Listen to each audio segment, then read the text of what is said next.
प्रिय विद्यार्थियों और सभी मित्रों, आप सबका मेरे YouTube channel Uma literature academy पर बहुत बहुत अभिनंदन है, स्वागत है। आज हम लोग पढ़ेंगे सिंधु घाटी की सभ्यता की कला। छात्रों, सैंधव जो संस्कृति है वो अब से लगभग 100 वर्ष पूर्व तक लगभग अज्ञात थी। 100 वर्षों पहले तक इसको कोई जानता नहीं था। यद्यपि कनिंघम ने 1878 में कुछ मोहरें प्रकाशित की थी हड़प्पा के टीलों से मिली हुई थी, लेकिन विद्वानों को ध्यान उसने आकर्षित नहीं कर पाया। लेकिन 1922 ईस्वी में पुरातत्व विभाग के निदेशक डॉक्टर दयाराम साहनी ने पंजाब के मांटगोमरी जिले में के हड़प्पा नामक स्थान को तथा राखाल दास बनर्जी ने सिंध के लड़काना जिले से प्राप्त मोहनजोदड़ो के अवशेष प्राप्त किए, तो जिससे इसे पता चला है कि यहाँ पर एक बहुत बड़ी सभ्यता विकसित प्राचीन काल में, आज से लगभग 3000 साल वर्ष पूर्व यहाँ पर एक बहुत बड़ी सभ्यता का विकास हुआ था, जो भारतवर्ष की प्राचीनतम सभ्यताओं में जिसको कहा जाता है, माना जाता है।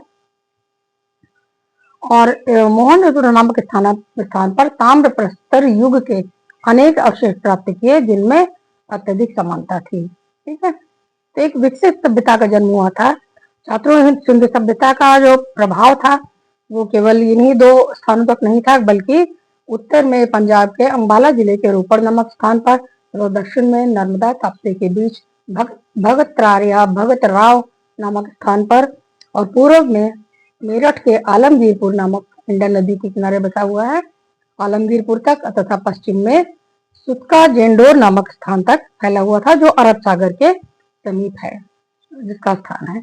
हड़प्पा और मोहनजोदड़ो के अतिरिक्त इस सभ्यता के अन्य भी बहुत से केंद्र थे, जैसे चन्हुद्रो, कालीबंगा, रंगपुर, लोथल आदि। मोहनजोदड़ो और हड़प्पा जो 2 केंद्र थे, इन केंद्रों से सिंध नदी के घाटी में होने के कारण यह सभ्यता सैंधव सभ्यता कहलाई। सैंधव सभ्यता इसको भी कहा जाता है। कभी कोई लोग हड़प्पा सिविलाइजेशन भी इसको अब कहने लगे हैं। तो ये अपने नाम से, सिंधु नदी के नाम से ये सभ्यता प्रसिद्ध हुई, तो इनके आदर्श नगर हड़प्पा है, हड़प्पा सभ्यता कहलाई। और इसमें मोहनजोदड़ो भी उनके साथ साथ उसका नाम लिया जाता है। ठीक है, अब सबसे पहले हम सैंधव कला देख लेते हैं। छात्रों, कला तो वैसे तो 64 प्रकार की कलाएं हमारे शास्त्रों में बताई गई हैं, लेकिन यहाँ पर हम मुख्य 3 कलाओं का जिक्र करेंगे, जिसमें वास्तुकला, मूर्तिकला और चित्रकला आती है। तो यहाँ पर हम हड़प्पा सभ्यता की वास्तुकला और मूर्तिकला का अध्ययन करेंगे। तो आज हम पहले वास्तुकला का अध्ययन करते हैं। वास्तुकला के अंतर्गत हम 5-6 पॉइंट्स हमने लिखे हुए हैं, आप देख सकते हैं। नगर नियोजन को हम देखेंगे पहले, फिर उसका स्थापत्य देखेंगे, फिर हड़प्पा नामक नगर में जो भी प्राप्त हो उसे देखेंगे, फिर मोहनजोदड़ो के मुख्य भवनों को देखेंगे, फिर हम लोथल का डॉकयार्ड या गोदीबाड़ा अथवा बंदरगाह जिसे कहते हैं उसको देखेंगे, और कालीबंगा नामक स्थान का अध्ययन करेंगे, जो राजस्थान के क्षेत्र में पड़ता है, घग्गर नदी के किनारे। तो पहले हम नगर नियोजन या नगर विन्यास देख लेते हैं। हड़प्पा, मोहनजोदड़ो आदि में जो नगर थे, उनका एक निश्चित योजना के अनुसार उनका निर्माण किया गया था, और ऐसा प्रतीत होता है कि नगरों का निर्माण दुर्ग के स्वरूप में अर्थात किले के स्वरूप में ध्यान रखकर किया गया था। दोनों ही नगर में पूर्व पश्चिम में 200 से 300 गज और उत्तर दक्षिण में 400 से 500 गज, और उनकी एक चबूतरे पर बने हुए थे, जिसकी ऊंचाई अधिकतम 40 फुट है। ठीक है, तो गढ़ी के अंदर लगभग 20 फुट ऊंचा एक चबूतरा है, और जो कच्ची मिट्टी तथा ईंटों का बना हुआ है। दुर्ग की रक्षा के लिए चारों ओर एक प्राचीर अर्थात एक बाउंड्री वॉल बनी हुई है, जो प्राचीर का निर्माण मिट्टी को कूट कर बनाया गया है। और हड़प्पा के दुर्ग का, जिसे वप्र भी कहते हैं प्राचीर को, वो 25 फुट चौड़ा है, अर्थात उसकी नींव जो है वो 25 फुट चौड़ी है प्राचीर की या बाउंड्री वॉल की। प्राचीर नीचे से अधिक और ऊपर से कम चौड़ी थी। ऊपर के बाहरी भाग में 4 फुट पक्की ईंटें तथा आंतरिक भाग में कच्ची ईंटें लगी हुई हैं। इस प्राचीर के ऊपर थोड़ी थोड़ी दूर पर बुर्ज बने हुए हैं जिन्हें हम अट्टालक भी कह सकते हैं। और मोहनजोदड़ो के बुर्ज में लकड़ी का भी प्रयोग हुआ है। प्राचीर में मुख्य दिशाओं में ऊंचे ऊंचे द्वार भी बने हैं। इन बुर्जों से प्रतीत होता है कि संभवतः इन पर उनके रक्षक बैठा करते होंगे जो नगर के रक्षक रहे होंगे। दक्षिणी कोने पर दुर्ग पर चढ़ने के लिए सोपानों का अर्थात सीढ़ियों का निर्माण हुआ है। दुर्ग के चारों ओर एक खाई है जिसे परिखा कहा जाता है। जो खाई है जो दुर्ग की रक्षा है तो जल से भरी जाती रही होगी। और कह सकते हैं तो इस प्रकार हम देखते हैं कि जो नगर योजना है चांदवकला की वह एक किले के आधार पर या दुर्ग के समान की गई है। अब इनकी सड़कों को देख लेते हैं नगर नियोजन में। सड़कों जो है वो इन नगरों की सड़कें एक दूसरे को समकोण पर काटती थी और नगर को आयताकार खंडों में विभक्त किया करती थी। वर्गाकार न होकर आयताकार खंड हुए थे, लेकिन सड़कें सभी समान रूप से चौराहे जिससे बनते हैं वैसे ही समकोण पर काटती हुई बनती थी। मोहनजोदड़ो का जो राजपथ है अर्थात जो हाईवे है मोहनजोदड़ो का वो सर्वाधिक चौड़ा है और 10 मीटर से कुछ अधिक चौड़ा है। उसकी चौड़ाई 10 मीटर से भी अधिक है। अन्य सड़कें भी 3 से 5 मीटर तक चौड़ी बनी हुई थी जिन पर बैलगाड़ियां आराम से सुगमता से आसानी से आ जा सकती थी। गलियों की चौड़ाई भी 1.5 से 3 मीटर तक चौड़ी ज्ञात होती है। और यह पता चलता है कि सड़कों का निर्माण कच्ची मिट्टी से किया जाता था। मात्र मोहनजोदड़ो की जो सड़क है उस पर टूटी हुई कुछ ईंटें और कुछ टूटे हुए बर्तन प्राप्त हुए हैं, जिससे यह अनुमान लगाया जाता है कि संभवतः उन्होंने सड़क के पक्के निर्माण की ओर ध्यान देना प्रारंभ कर दिया था। सड़कों की सफाई का अत्यधिक ध्यान रखा जाता था। स्थान स्थान पर कूड़ा आदि डालने के लिए मिट्टी के बड़े बड़े बर्तन पात्र रखे जाते थे। और सबसे बड़ी बात यह है बच्चों कि जो सड़कों का निर्माण पूरब और पश्चिम से इस तरह से किया जाता था कि हवा चलने पर चाहे पूर्वी हवा चले चाहे पछुआ हवा चले सड़कें स्वयं ही साफ हो जाती थी। उस हवा से सड़कें साफ होती रहती थी। ये सब चीजों का ध्यान बहुत रखा गया था वहां पर। अब सभी सैंधा नगरों में यहाँ पे देखिए मोहनजोदड़ो में 2 सड़कों के मिलन स्तर पर एक भोजनालय के अस्तित्व के भी प्रमाण प्राप्त होते हैं, जिससे पता चलता है कि लोग बाजार का खाना भी खा रहे थे। दुकानें होती थी जिन पर लोग भोजन आदि भी करते थे सभी सैंधा नगरों में। अब नालियों की व्यवस्था देख लेते हैं जो बहुत ही सुव्यवस्थित दिखाई पड़ती है। और बहुत सारे A.L. बाशम जैसे विद्वानों ने बहुत कहा है कि रोम निवासियों के समय तक किसी अन्य प्राचीन सभ्यता के अंतर्गत नालियों का ऐसा सुंदर प्रबंध नहीं किया गया था। 18वीं शताब्दी से पहले तो फ्रांस और रोम आदि के शहरों में भी यूरोपीय शहरों में भी ऐसी नालियों की सुंदर व्यवस्था नहीं थी जैसी कि चांदव सभ्यता में ईसा से 3000 पूर्व, आज से 5000 साल पहले की बात है, ये 3000 साल पहले ये बनी हुई थी। ठीक है, अधिकतर नालियां पर्याप्त गहरी थी तथा 9 इंच तक चौड़ी होती थी और बीच बीच में नालियों के बीच में गड्ढे बने होते थे। गड्ढों में ताकि ना पानी बहते बहते अगर उसमें कोई कचरा है तो वह गड्ढों में गिर जाए।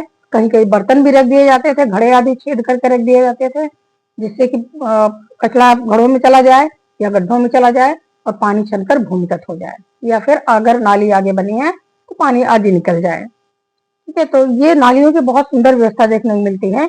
सड़कों और गलियों के दोनों ओर नालियां बनाई जाती थी। नालियों की गहराई 1 मीटर तक पाई गई है। जैसे आजकल सोक पिट बनते हैं बिल्कुल वैसे ही बीच बीच में गड्ढे या फिर बहुत सारे बड़े बड़े बर्तन रख दिए जाते थे जिनमें कचरा जो समय समय पर निकाल लिया जाता होगा। इन नालियों को ढकने के लिए अधिकतर पक्की ईंटें ही प्रयोग में लाई जाती थी। मैके के अनुसार जहाँ नालियों के ऊपर यातायात के लिए मार्ग रहता था वहां की ईंटें जल्दी टूट जाती होंगी, अतः वहां पाषाण का प्रयोग किया जाता होगा। अर्थात जहाँ पर नालियां अधिक चौड़ी रही होंगी वहां ईंटें न रखकर पत्थर की चट्टे रखे जाते रहे होंगे। ईंटें मिट्टी चूने और जिप्सम के द्वारा नालियों की जुड़ाई और प्लास्टर करने के भी प्रमाण मिलते हैं। और कहीं कहीं नालियों में मेहराब भी दिखाई पड़ती है। मेहराब अर्थात पान के शक्ल की डिजाइन दिखाई पड़ती है। ऊपरी मंजिल से पानी निकलने वाली नालियां कहीं तो ईंटों से ही काटकर बनाई जाती थी और कहीं पकी हुई मिट्टी के बने पाइप इस कार्य में प्रयुक्त होते थे, क्योंकि मकान अक्सर 2 मंजिले होते थे जिनमें ऊपर की मंजिल का पानी नीचे आने के लिए पाइप वगैरह या ईंटों का प्रयोग डिजाइन किए जाते थे। ऐसे पाइप विशेष रूप से चनमुद्रों और मोहनजोदड़ो से प्राप्त हुए हैं। ऊंचे स्थान से आती हुई कोई नाली जब एक दूसरे से मिलती थी तो वहां कन्नीदार ईंटों की से उसको गोलाई दी जाती थी। मेन होल बड़ी बड़ी ईंटों से ढका रहता था जिन्हें हटाकर सफाई की जा सकती थी। कालीबंगा में लकड़ी की नालियां पाई गई हैं जो पेड़ के तने को खोखला करके बनाई जाती थी पाई गई हैं। लंबी नालियों के बीच में सोकपीट या गड्ढे बने होते थे जिनमें पानी के साथ बहता हुआ कूड़ा करकट रुक जाता था। कई सैंधव नगरों में नालियों से जुड़े बड़े बड़े घड़े भी दिखाई पड़ते हैं जिनकी तली में छेद हैं। ऐसा मालूम होता है कि जहां घर की छोटी नालियां किसी बड़ी नाली से नहीं जुड़ी हैं वहां उनके पानी के निकास के लिए यह व्यवस्था की गई होगी, क्योंकि नाली के से गिरा हुआ जो पानी है घड़ों के छेद से नीचे निकलकर जमीन में सोख लेता होगा, भूमिगत हो जाता होगा और कचरा भी रुक जाता होगा, कचड़े को साफ कर दिया जाता था। लोथल के उत्खनन में एक सार्वजनिक नाली प्राप्त हुई है जिसमें उस समय की नाली निर्माण योजना का सर्वोत्तम रूप दृष्टिगत होता है। इस नाली में बहुत से घरों की नालियां गिरती थीं।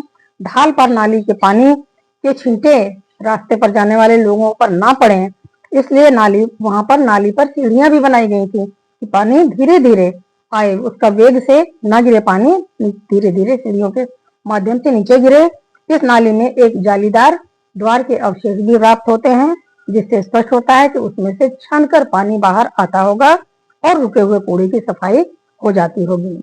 सैंधव नगरों की ऐसी सफाई व्यवस्था को देखकर स्वीकार करना पड़ता है कि ऐसी व्यवस्था सुमेरियन और मिस्री नगरों में भी नहीं थी। उस समय 18वीं शताब्दी के पहले लंदन और पेरिस जैसे नगरों में भी ऐसी सफाई या ऐसी योजना अज्ञात थी नालियों की।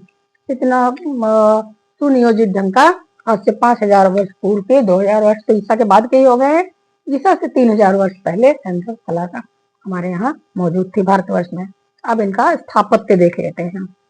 स्थापत्य अर्थात वास्तुकला, भवन निर्माण कला, वहां के भवन कैसे होते थे ये देखते हैं। तो सैंधव निवासियों ने अपने भवनों का निर्माण कच्ची और पक्की ईंटों से किया जाता था जिसमें कई साइज थे, कुछ बड़ी थी, कुछ मीडियम साइज की थी और कुछ छोटी साइज की थी, जिसमें से 51.43 गुणे 26 अर्थात लंबाई और चौड़ाई इतनी और 57.6 सेंटीमीटर लंबी और 6.35 सेंटीमीटर चौड़ी और सबसे छोटी ईंटों का माप 24.13 सेंटीमीटर लंबाई और 10.5 सेंटीमीटर चौड़ाई और उसकी मोटाई है 5.8 सेंटीमीटर। परंतु उन्होंने 27.94 लंबाई और 13.97 चौड़ाई और 6.35 सेंटीमीटर के आकार का प्रयोग अधिक किया है। मीडियम साइज की ईंटें उन्होंने अधिक प्रयोग की हैं। सैंधव प्रदेश में विभिन्न आकार और प्रकार के भवन प्राप्त होते हैं। जैसे धनी जनों के भवन जो थे वो विशाल और सामान्य जनों के जो भवन होते थे वो साधारण घर होते थे। दुकानें, सार्वजनिक भवन आदि होते थे। प्रायः एक घर एक सीध में बनाए जाते थे और उनके दरवाजे गलियों में खुलते थे, अर्थात सड़क की तरफ, मेन सड़क की तरफ न खुलकर बल्कि आपस में गलियों में एक दूसरे के दरवाजे खुलते थे। घरों की गली अथवा सड़क की ओर अधिक बढ़ाकर नहीं बनाया जाता था घरों को। घर परस्पर सटे हुए होते थे और कभी कभी दो घरों के मध्य एक गैलरी भी छोड़ी जाती थी। धनाढ्यों के भवन यानी धनी लोगों के भवन दुगनी माप के हुआ करते थे। सामान्यतः मकानों में 4-5 कमरे, रसोई घर, आंगन और स्नानागार हुआ करता था। मकान की नींव उसके आकार के अनुरूप कम अथवा अधिक गहरी बनाई जाती थी। नींव को टूटी हुई ईंटों से भरा जाता था। क्योंकि सभी सैंधव नगर नदियों के तट पर स्थित थे, अतः वहां घरों को ऊंचाई पर बनाया जाता था ताकि घरों में सीलन न जाए। मिट्टी, कच्ची ईंटें अथवा पक्की ईंटों से मकानों के फर्श बनाए जाते थे। बड़े भवनों के फर्श पक्की ईंटों से बनते थे जिनकी मोटाई 1 से 5 इंच तक मिलती है। कालीबंगा में प्राप्त एक भवन का फर्श प्राप्त हुआ है जो अलंकृत है, अर्थात उस पर डिजाइन भी बनी हुई है। भवनों की दीवारें अंदर से सीधी और बाहर से ढालू बनाई गई हैं। कुछ भवनों की दीवारों पर मिट्टी का प्लास्टर भी प्राप्त होता है। दीवारें काफी मोटी हैं जो मजबूती, सुरक्षा और गर्मी से बचाव के लिए उपयुक्त प्रतीत होती हैं। अधिकांश मकान 2 मंजिलों होते थे, अतः उनकी दीवारें मोटी होना स्वाभाविक है। दीवार निर्माण करते समय ईंटों की तरह एक लंबाई में और एक चौड़ाई में तथा एक लंबाई में इस क्रम से लगाई जाती थी। इस विधि से ईंटों के किनारे सीध में नहीं पड़ते हैं और दीवार मजबूत बनती हैं।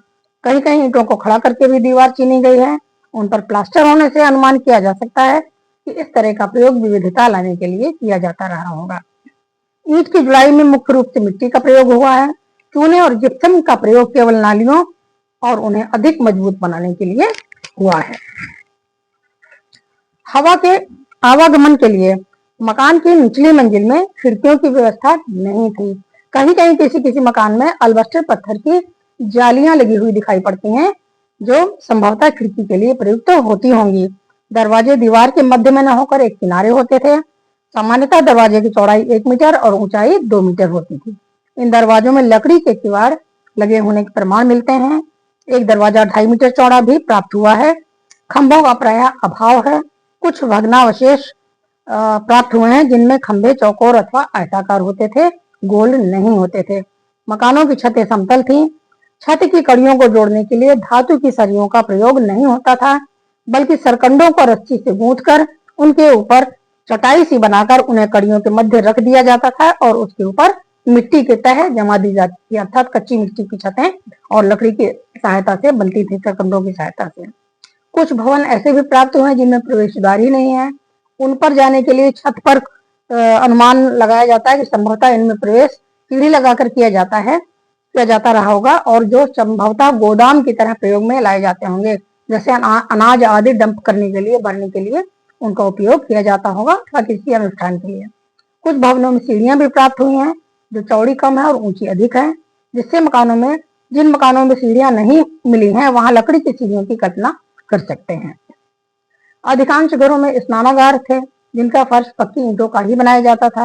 ईंटों को किनारे से घिस दिया जाता था, जिससे कि वो बिल्कुल बाल बराबर भी पानी उसमें से रिसकर ना जा सके। स्नानागार गली की ओर बनाया जाता था, जिससे गंदा पानी बाहर निकलने में सुविधा रहे और नाली के माध्यम से निकल जाए। वो बड़ी संख्या में झावे प्राप्त हुए हैं, जिससे ये पता चलता है कि लोग अब इसको शरीर स्नान करते समय शरीर को साफ करने के लिए का उपयोग, झावे पत्थर का उपयोग करते रहे होंगे। शौचालय प्रायः स्नान घर के समीप ही होता था। कुछ मकानों में ऊपर की मंजिल में भी शौचालय प्राप्त हुए हैं। मोहनजोदड़ो से प्राप्त कुछ शौचालय व्यवस्थित ढंग से बने हैं, जो पश्चिमी देशों के शौचालयों से तुलनीय है। ठीक है। और एक चबूतरा कुओं के पास भी शौचालय के समीप ऊंचा चबूतरा भी बना पाया गया है, जो संभवतः हाथ पैर धोने के काम में आता रहा होगा। संदर्भ नगरों के घरों में प्रायः हर घर में एक कुआं होता था। कुएं ज्यादातर अंडाकार होते थे, कुछ कुएं गोल भी मिले हैं। उनके ऊपर ऊंची मुड़ेर होती थी, जिनके ऊपर रस्सी की रगड़ के चिन्ह भी मिले हैं। और कुछ कुओं में पानी निकालने के लिए घिर्री का भी प्रयोग होता था। कुएं के मुड़ेर पर रखने के लिए गड्ढे बने होते थे, जिसमें घड़े रखे जाते थे। कुछ कुओं की जगत इतनी नीची मिली है कि उसमें बच्चों के गिरने का भी डर रहता होगा। कुओं की चिनाई सूजा पट्टी ईंटों से हुई है, और अधिकांश कुएं 91 मीटर वाले, यानी 0.91 अर्थात 1 मीटर से भी कम व्यास वाले हैं। और कुछ कुओं के अंदर सीढ़ियां भी मिलती हैं, जिनके द्वारा संभवतः कुएं में नीचे उतरकर सफाई आदि की जाती रही होगी। ये कह सकते हैं कि इस तरह से इनका स्थापत्य हमने जाना। और अब हम कुछ नगरों को देख लेते हैं, इनका वास्तुकला हम देखते हैं निर्माण। इनमें हड़प्पा को पहले देखते हैं। हड़प्पा की गढ़ी टीला ए और बी मिलती है। ठीक है। इनमें मुख्य भवनों के स्थित होने के संकेत मिलते हैं, टीला ए और टीला बी में। गढ़ी के ऊपर स्थित एफ टीले में 3 प्रकार के भवन समूह प्राप्त हुए हैं। पहला मकान, गढ़ी के समीप 2 पंक्तियों में छोटे छोटे मकान थे, जो संभवतः श्रमिक वर्ग के लिए बनाए गए होंगे, मजदूर जिसमें रहते होंगे। एक पंक्ति में 7 तथा दूसरी पंक्ति में 8 मकान थे। दोनों पंक्तियां लगभग 1 मीटर चौड़ी गली के द्वारा बीच में डिवाइड थी, बांटी गई थी। दीवारों की ईंटें मिट्टी से जोड़ी गई हैं। प्रत्येक घर में 1 या 2 कमरे तथा एक आंगन था, और फर्श को यहाँ पर जिप्सम से बनाया गया है। इन मकानों में कुएं नहीं हैं। इन मकानों के पास 16 भट्टियां भी हैं, जो संभवतः धातु गलाने के काम में आती होंगी। इसी से अंदाज लगाया जाता है कि ये मकान मजदूरों या श्रमिकों के रहे होंगे। और दूसरा, चबूतरे प्राप्त हुए हैं। श्रमिकों के मकानों के उत्तर में 17 चबूतरे पास पास तथा कुछ दूरी पर बने हैं। सभी चबूतरे गोलाकार तथा पक्की ईंटों से निर्मित हैं। उनके बीच में एक छेद है, जिसमें लकड़ी लगी रहती होगी। तो यहाँ से प्राप्त भूसी, गेहूं, जौ के दानों से अनुमान किया जाता है कि यह चबूतरे अन्न को कूटने पीसने के काम में लाए जाते होंगे, अर्थात पत्थर की चक्की अन्न पर रखकर अन्न की कुटाई और पिसाई होती रही होगी। अब तीसरा मिलता है अन्नागार। इन चबूतरों से 32 मीटर उत्तर की ओर कुछ कमरे प्राप्त हुए हैं जो अन्नागार थे, जो 4 फुट ऊंचे चबूतरों पर बने हुए थे। सभी के दरवाजे उत्तर की ओर थे, जिधर से जल मार्ग द्वारा अन्न बाहर भेजने की सुविधा रहती थी। अब देखते हैं मोहनजोदड़ो में। मोहनजोदड़ो में कई भवन प्राप्त होते हैं और उसका सबसे महत्वपूर्ण जो भवन है वो है विशाल स्नानागार, जो 54.86 मीटर लंबा और 32.19 मीटर चौड़ा है। इसके प्रांगण में चारों ओर बरामदा, 3 और बरामदा तथा उसके पीछे छोटे छोटे कमरे हैं। चौथी ओर 2.9 मीटर लंबे और 1.8 मीटर चौड़े 8 छोटे स्नान गृह बने हैं, अर्थात 8 बाथरूम बने हुए थे। इनमें से प्रत्येक में ऊपर जाने के लिए सीढ़ियां बनी हैं। एक कमरे में पक्का कुआं था, जिससे उस कुंड में, स्नान कुंड में जल आता था। कुंड की दीवारें बहुत मजबूत हैं, सुदृढ़ हैं। दीवारों को सुदृढ़ बनाने से के लिए पहले 1 मीटर मोटी पक्की और तराशी हुई ईंटों की दीवार बनाई गई है। 1 मीटर, ध्यान रहे, मोटी है। ईंटें जिप्सम से जोड़ी गई हैं। दीवार के बाहर की ओर चूने का मोटा प्लास्टर तथा अंदर की ओर 1 इंच मोटा अलकतरे के मसाले का लेप है। ध्यान रहे, तब सीमेंट वगैरह नहीं होती थी, इसलिए चूना और जिप्सम आदि को यूज में लाया जाता था। दीवार को मजबूत बनाने के लिए दीवार के पीछे एक पक्की ईंट की दीवार बनवाई गई है। दोनों दीवारों के अंतर को कच्ची ईंटों से भर दिया गया है। इसके बाद पक्की ईंटों की फिर एक दीवार थी, जो छोटी आड़ी ईंटों के द्वारा बरामदे की दीवार से जोड़ दी गई है। इस प्रकार 3 लेयर हमको दीवारों की स्नानगार में, स्नान कुंड में दिखाई पड़ती हैं। कुंड के फर्श पर भली प्रकार कटी हुई ईंटों से खड़ी चिनाई की गई है। ईंटों को जिप्सम से जोड़ा गया है। इस प्रकार कुंड की दीवारें और तलहटी इतनी अधिक सुदृढ़ बन गई हैं छात्रों कि उसमें से पानी रिसने की बिल्कुल संभावना नहीं रह गई थी। मार्शल का कहना है कि उस समय इससे मजबूत भवन और कोई हो नहीं सकता था। ठीक है, ऐसा माना जाता है कि अंतिम ईंटों के ऊपर लकड़ी तथा लकड़ी के ऊपर तांबे की परत भी रही होगी, और अंतिम जो सीढ़ी थी उसके पास एक चबूतरा था, जो संभवतः बच्चों और तैरना न जानने वाले लोगों के लिए था। जबकि कुंड में पानी भरा जाता रहा होगा, तब सब लोग स्नान करने आते होंगे। बच्चे ना डूबे इसलिए उनके लिए चबूतरा बना दिया गया था पकड़ने के लिए। स्नानागार में प्रवेश करने के लिए 6 द्वार थे। स्नानागार के विषय में मैके नामक विद्वान का कहना है कि इसके ऊपरी मंजिल में पुरोहितों के आवास थे, जो पूर्ण अवसरों पर कुंड में स्नान करने के लिए उतरते थे। और कई विद्वान इसका समर्थन करते हैं। और डॉक्टर कौशाम्बी, डीडी कौशाम्बी कहते हैं कि निश्चय ही स्नानागार का संबंध किसी ऐसी विस्तृत संस्कार विधि से है जिसका अर्थ वहां के निवासियों के लिए विशेष महत्व रहा होगा। बिल्कुल वैसे ही जैसे हमारे यहाँ समय समय पर लोग गंगा स्नान करने जाते हैं, तो ऐसे ही वहां सिंधु के जल को एकत्र किया जाता होगा। किसी विशेष पर्व पर सभी नागरिक इकट्ठे होकर स्नान करने आते होंगे अधिकांश। अब मोहनजोदड़ो का दूसरा प्रमुख भवन स्नानागार के पश्चिम में स्थित है, जो कि चौड़ा धान्यागार है, जो 45.72 मीटर और 22.86 मीटर चौड़ा है। यह विशाल भवन पक्की ईंटों के चबूतरे पर निर्मित है। इसमें 27 कमरे हैं, जिसमें अन्न भरा जाता था। इसके निर्माण में लकड़ी का अधिक प्रयोग हुआ है और प्रकोष्ठों के बीच में, अर्थात कमरों के बीच में थोड़ी थोड़ी जगह छोड़ी गई है, जिससे वायु का आवागमन होता रहे। इसमें दक्षिण की ओर ईंटों का बना एक मंच है, जो माल के उतारने चढ़ाने की सुविधा के लिए बनाया गया होगा, सिंधु नदी में से आने और जाने वाले माल के लिए। तीसरा जो भवन है वो स्नानागार के उत्तर पूर्व की एक विशाल भवन के अवशेष पाए गए हैं, जो 70.1 मीटर लंबा और 23.77 मीटर चौड़ा है। इसके भीतर का प्रांगण 10 मीटर वर्गाकार था। प्रांगण के 3 ओर बरामदे तथा उसके पीछे कमरे बने हैं। 2 कमरों में सीढ़ियां भी हैं। संभवतः यह किसी उच्च पदाधिकारी या किसी बड़े पुरोहित का निवास स्थान था, अथवा पुरोहितों का विद्यालय भी हो सकता है, या राजप्रसाद जैसा यह प्रतीत होता है।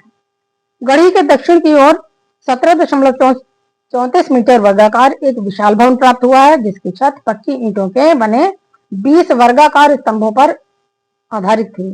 स्तंभ 4 पंक्तियों में 5-5 की संख्या में है, अर्थात 20 स्तंभ है। यह एक सभा भवन जैसा प्रतीत होता है, जिसका उपयोग सार्वजनिक सभाओं के लिए संभवतः किया जाता है। बहुत से विद्वानों ने इसे दरबार आम या किसी ने बाजार का हॉल बताया है। इसकी मार्शल ने इसकी तुलना बौद्ध गुफा मंदिरों से की है, जिसमें बौद्ध भिक्षु पंथबद्ध होकर बैठते थे और यहाँ पर धर्म की या वहाँ के शासकों की जो भी चर्चा होती रही हो वो होती रही होगी, ऐसा अनुमान माना जाता है। इनके अतिरिक्त मोहनजोदड़ो में कुछ बुर्जियों के अवशेष भी प्राप्त होते हैं, जो पक्की ईंटों के बने सुदृढ़ आधार पर निर्मित। इन बुर्जियों में लकड़ी का भी प्रयोग हुआ है, जो गढ़ी के दक्षिणी पूर्वी किनारे तथा ध्यानागार के दक्षिणी भाग से प्राप्त हुई हैं। अब हम देख लेते हैं लोथल को।